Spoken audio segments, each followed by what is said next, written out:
Mr. Chandra Haasan, brother of Kamal Haasan, also joining us on the phone line. Mr. Haasan, your brother seems to be extremely upset with what has transpired over the last week as far as the ban on Vishwaroopam is concerned. And it's really sad that he's really come out and said that he might just leave the country if push comes to shove over this entire incident. You see, let me put it very bluntly. Mr. Kamal Haasan has invested whatever he has on this movie. He borrowed heavily. He has taken his all his fixed assets have been slashed. And the only way he can recover his personal property should be from the revenue of this movie. Yes, so Mr. Haasan, if I can just interrupt there and ask you, what really has your brother said to you? He's extremely upset over what has happened. So what has he really shared with you over the last 2 days over the developments as far as the case is concerned? The ban was lifted yesterday, but the Tamil Nadu government seems adamant to ensure that the ban stays. It's not for me to comment on what is the government of Tamil Nadu proposes to do. That is beyond me.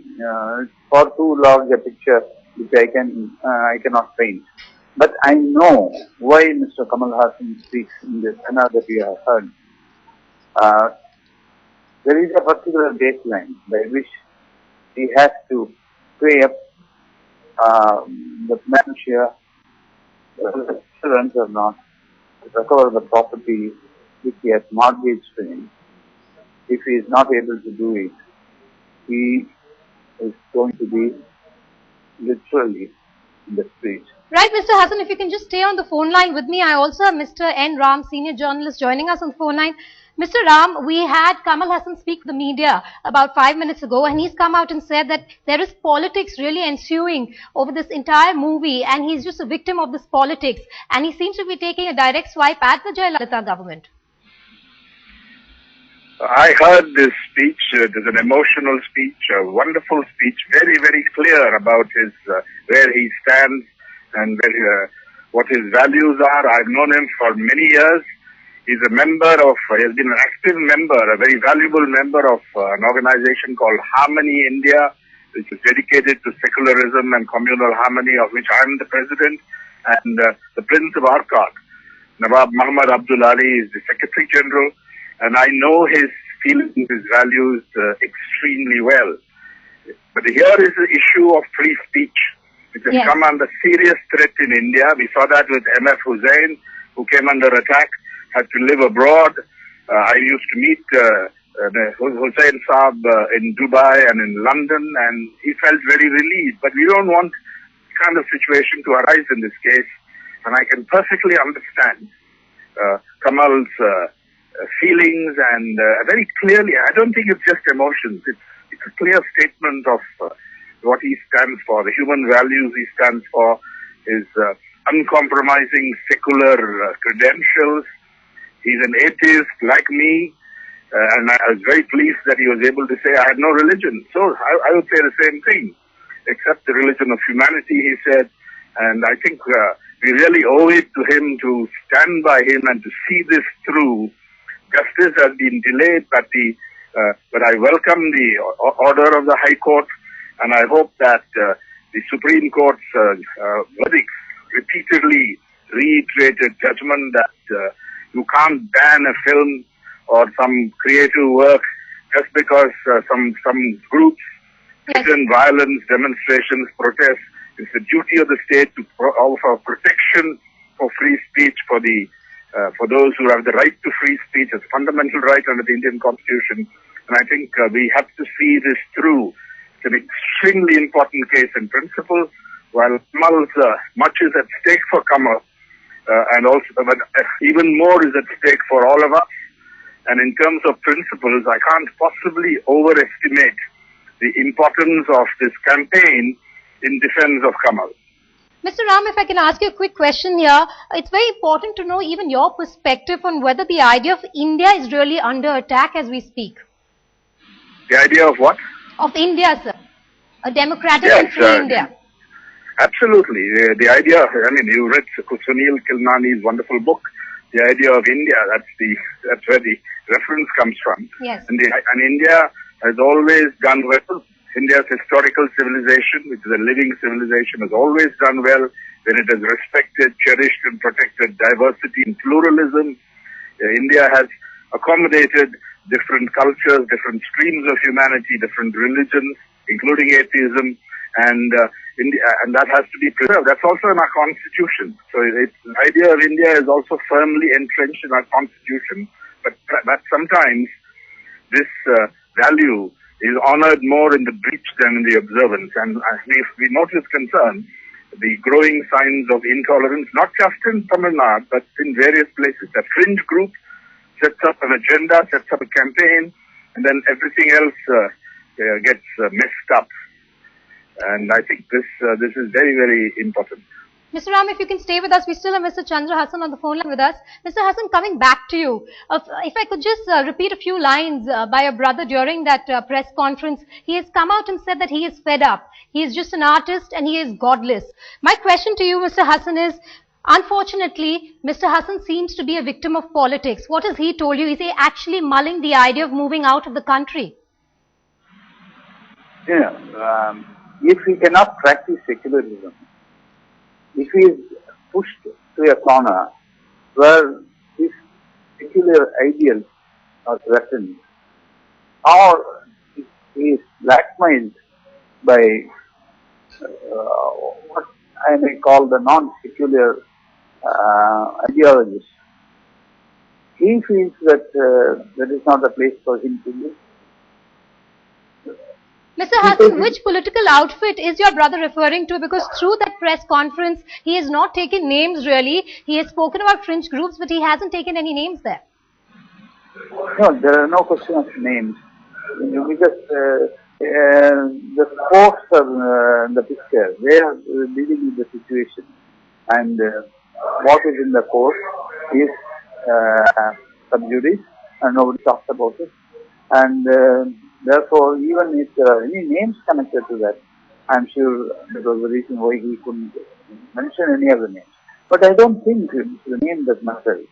It is what has happened in the state in the past week or so, where the government issues a ban on a movie, irrespective of various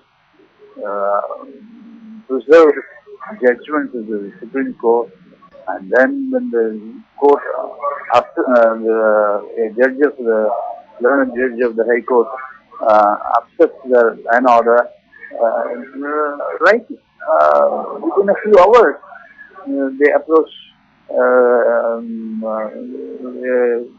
division bench, at least attempt to make an approach to a division bench, which proves to retain. And I believe today at 11 o'clock, they have mentioned they are going on appeal, and it is about to be heard at 2:15. Now, Mr. Hassan, if I can even ask you, has there been any dialogue between any of you and the Jayalalitha government in the last 2 days? You mean any dialogue? Yes.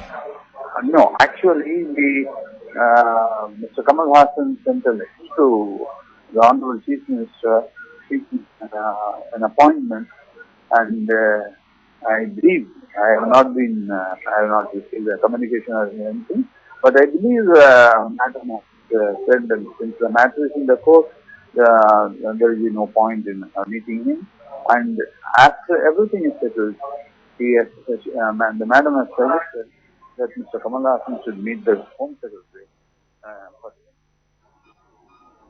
for information. Now, Mr. Hassan, if you can bear with me for another minute, I just want to play out what Mr. Kamal Haasan had to say. A very emotional speech, like even Mr. N. Ram pointed out, by the actor. Let's just listen into what he had to say about being a victim of politics. Now, I shall wait for the afternoon judgment. But after this, I think I'll have to seek a secular state for me to stay in.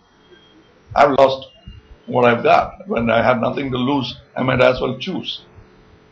And that choice would be a place where it will be a secular state. From Kashmir to Kerala, excluding Tamil Nadu. I'll look for a place which would house an artist like me. I'll pay for it. My art is still left and I can earn. If I can't find it within India, which I will know in another couple of days whether I will be able to find a secular state in India or not, I will find hopefully another country which is secular. Alright, we have Mr. Raj Babbar, actor and Congress leader, on the phone line with us. Mr. Babbar, coming to you, you've had Kamal Haasan come out and make a very emotional speech. And the big takeaway really from what he is saying is, well, if he doesn't get that kind of respect and if he's being blamed for playing politics within India, he's ready to move out of the country like MF Hussain. What is your first reaction to this? My heart is crying to hear this. Because it is very unfortunate. The way the society is losing the tolerance. I don't say any religious or any ethnic group. This is something which is very, very sad. How somebody can condemn the whole artistic work. If something somebody has not liked, earlier we have seen Hussain has left the country. Maybe Kamal Haasan leaves or not leaves, but this time the pain he has shown. I think we all should address this. If something is wrong, Kamal Haasan is a sensible person. Kamal Haasan has worked for so long. He is a secular man. I know him. He is a man with guts. He is simply a filmmaker. He is not anything which he has done. Or to hurt somebody. I think if somebody wants to explain him, don't try to threat him. Explain him. If somebody wants to threat him, he's an artist, he will challenge that. If somebody wants to explain him, I'm sure he will understand. His artist is open mind, artist open heart. But he is not scared from anybody. But Mr. Babbar, if I can interrupt there, my question to you also is that shouldn't this be a wake-up call for the centre as well? Because he has indicted the Jayalalitha government, but this should serve as a wake-up call for the centre as well, because this is an attack on free speech. No, I'm now going in politics. I'm nothing to say anything. I'm not involving my party. I'm not condemning any party. But I'm saying people have lost the tolerance. People have become mean. If they are doing like this, if they are hurting an artist, the artist can be combined tomorrow and they can also be together and they can fight back. Because how many people we have to lose? Hussain we have lost. Today Kamal Haasan we will lose. Tomorrow somebody else will do. What is the thing? I also suffered. I made some project which I know that how much I suffered. But I just kept quiet. This is something which is more than enough happening. It's enough now. We have to stop somewhere.